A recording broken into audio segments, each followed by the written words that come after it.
Hi everyone, good day! In this video, I'll be teaching you how to turn on Auto Translate in Roblox.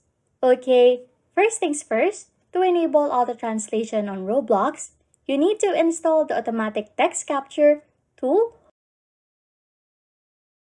or also known as ATC tool.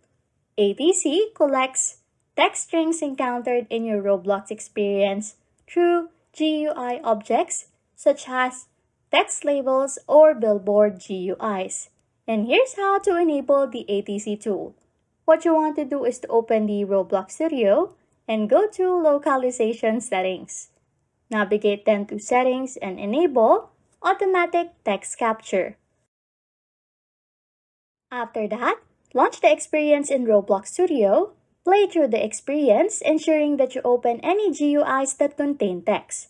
By this, you'll be able to translate the text you want to translate. Anyways, if you like content like this, don't forget to subscribe to this channel or comment down below any tutorials you want us to make, so we can help you. And that's it. You can now turn on Auto Translate in Roblox. Thanks for watching and happy scrolling!